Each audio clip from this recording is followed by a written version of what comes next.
மாண்புமிகு பேரவைத் தலைவர் அவர்களே, உழுவார் உலகத்தாருக்கு ஆணி அகதற்றாது எழுவாரை எல்லாம் பொறுத்து உழவு தொழில் தவிர பிற தொழில்களை செய்வோர் எல்லோரையும் உழவர்களே தாங்குகின்றனர்.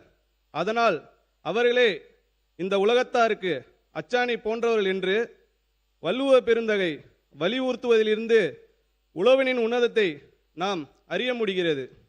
உலகெல்லாம் ஒளி விளங்கும் உழவர் உளும் உழவாளை என்று கவி சக்கரவர்த்தி கம்பரும் உழுதுண்டு வாழ்வதற்கு ஒப்பில்லை கண்டீர் எனவும் என்றும் உழவே இனிது எனவும் பெருமைமிகு பெண் புலவர் ஔவையாரும் உழவு தொழிலின் சிறப்பினை உயர்த்தி கூறியுள்ளனர். தமிழ்நாட்டினை தரணி போற்ற செய்து வெற்றி தமிழ்நாடாய் மிளிர செய்ய வேண்டும் என்பதையே மனமெங்கும் கொண்டுள்ள மாண்புமிகு முதலமைச்சர் அவர்களுக்கும்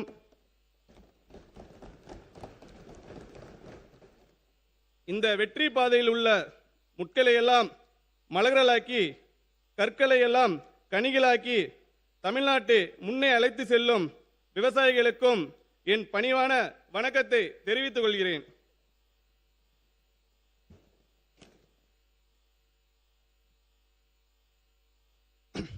பணநாயகத்தை தோற்கடித்த பாமரனின் ஜனநாயக முதல்வர் நீங்கள்.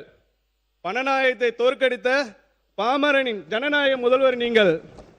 திரைமன்றங்களில் மட்டுமல்ல, சட்டமன்றத்திற்கும் நாயகன் நீங்கள் தான். திரைமன்றங்களில் மட்டுமல்ல, சட்டமன்றத்திற்கும் நாயகன் நீங்கள் தான். உயர்ந்த எண்ணங்களை விதையாக்கி ஊழல் ஒவ்வொன்றையும் களையெடுத்து சமத்துவம் எனும் செடி வளர்த்து மக்களாட்சி எனும் பெரும் மரத்தை பிடித்து நிற்கும் கோட் சூட் போட்ட அணிந்த விவசாயி நீங்கள். விசில் என்பது ஒளி அல்ல, அது பாமரர்களின் மொழி, அதுவும் உலகின் பொது மொழி. விசில் காற்று இசைத்த முதல் ராகம். விசில் காற்று இசைத்த முதல் ராகம்.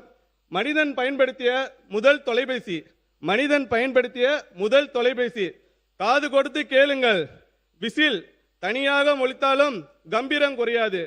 விசில் தனியாக ஒலித்தாலும் கம்பீரம் குறையாது. அணியோடு சேரும் போது அகம்பாவம் இருக்காது. அணியோடு சேரும் போது அகம்பாவம் இருக்காது. ஊரெல்லாம் நாற்றம் எடுத்த ஊழலை ஒழிக்க, ஊரெல்லாம் நாற்றம் எடுத்த ஊழலை ஒழிக்க உங்களை விட்டால் ஒருவரும் இல்லை.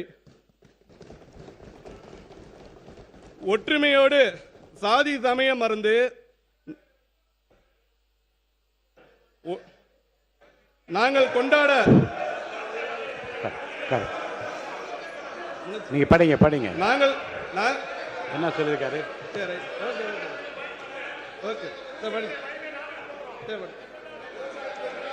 நாங்கள் கொண்டாட உங்களை போல் ஒரு வரம் இல்லை.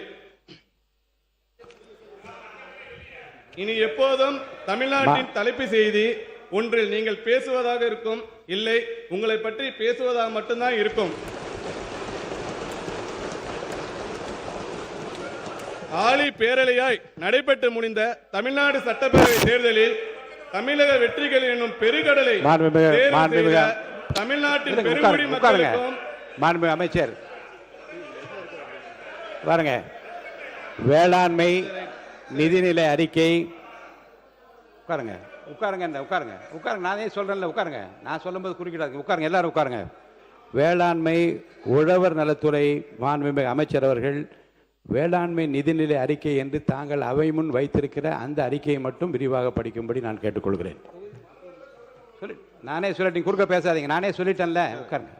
நமது மாண்புமிகு முதலமைச்சர் அவர்கள் அடிக்கடி கூறுவது போல நல்லதே நடக்கும், நல்லதே நடக்கும், நல்லது மட்டுமே நடக்கும் என்று தொன்மை மிகுந்த வளம் நிறைந்த தமிழ்நாட்டில் வேளாண்மை நிதிநிலை அறிக்கையினை உழவர்கள் நிலையை உயர்த்திடும் நோக்கத்தில் பல்வேறு திட்டங்களுடன் உருவாக்கி இம்மாவட்டத்தில் சமர்த்திட எனக்கு உறுதுணையாக இருந்த தலைமைச் செயலாளர் முனைவர் எம் சாய்குமார் ஐஏஎஸ் அவர்களுக்கும், நிதித்துறை கூடுதல் தலைமைச் செயலர் திரு எம்ஏ சித்திக் ஐஏஎஸ் அவர்களுக்கும், வேளாண்மை உற்பத்தி ஆணையர் மற்றும் அரசு செயலாளர் முனைவர் சங்கர் ஐஏஎஸ் அவர்களுக்கும் மற்றும் அனைத்து துறை தலைவர்களுக்கும் எனது மனமார்ந்த நன்றிகளை தெரிவித்துக் கொள்கிறேன்.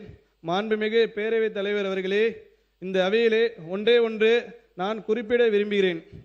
A true leader has the confidence to stand alone, the courage to make tough decisions and the compassion to listen to the need of the people என்று அறிஞர் டக்ளஸ் மெக்கார்த்தர் கூறியது போல எங்கள் தளபதி தேர்தல் களத்தில் 26 கட்சிகளின் கூட்டணியையும் இன்னொரு கூட்டணியையும் தனித்து எதிர்கொண்டு வெற்றி பெற்றார்.